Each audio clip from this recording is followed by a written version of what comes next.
Hello, I'm Bill Bullard with ICAF USA, the voice of the independent cattle producer in the United States of America. Well, today our government is all a Twitter to transform America's food system. And that's following COVID's forewarning that America's beef supply chain is fraught with fragility, lacks resiliency, and is woefully inadequate to achieve America's food security needs. Now, those are the trees and the can't see the forest for the trees metaphor.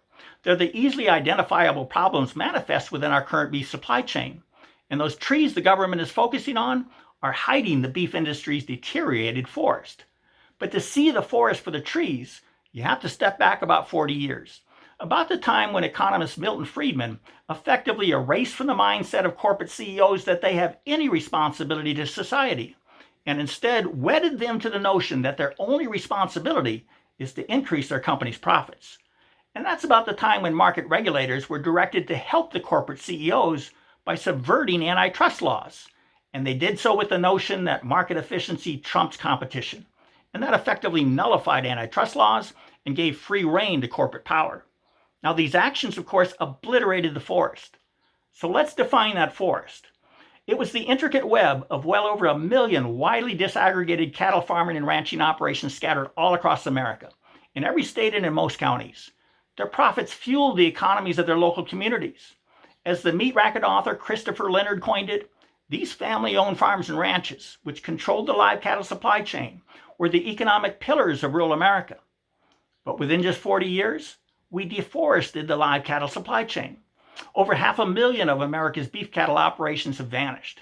Nearly 20% of the nation's beef cows are gone. And 75% of the nation's family-sized cattle feeding operations have disappeared. Now, just last year, the U.S. Department of Agriculture, USDA, reported a loss of another 1,000 of those family-sized cattle feeding operations, representing nearly a 4% additional loss in just 1 year. The USDA also reported a reduction of 1.2 million beef cows during just the past 2 years. This means the forest is in serious trouble. It's in a crisis. The live cattle supply chain, once the economic pillar of rural America, is now but a skeleton of what it recently was. So what's the government's response to this crisis? Well, USDA recently announced it would spend over $2 billion to replant trees, meaning to address the symptoms of the crisis. It will invest $375 million for an organic initiative and support to urban agriculture. It will invest $900 million to enhance food processing, $550 million for food system aggregation and distribution, and it will spend $370 million for food and nutrition programs.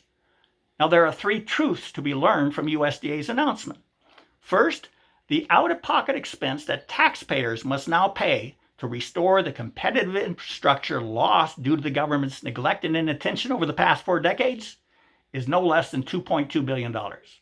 Second, it will take a long time, perhaps several years, for these expenditures to bear fruit, meaning before they will have any impact on the chronically depressed cattle market that continues to destroy the U.S. live cattle industry as we know it today. And third, the USDA announcement completely ignores the alarming and ongoing loss of cattle farms and ranches, the ongoing reduction of the nation's mother cow herd, and the alarming and ongoing loss of the industry's important cattle marketing outlets, our family-owned cattle feeding operations. So speaking in metaphorical terms, what's the first step to reversing the destruction of, say, the South American rainforest? Is it to plant new trees? Of course not. The first step must be to halt the destruction, to ensure that no more of the forest is destroyed. Then and only then do you begin the process of rebuilding what has been lost. So why is this lost upon our government? Is it simply too simple?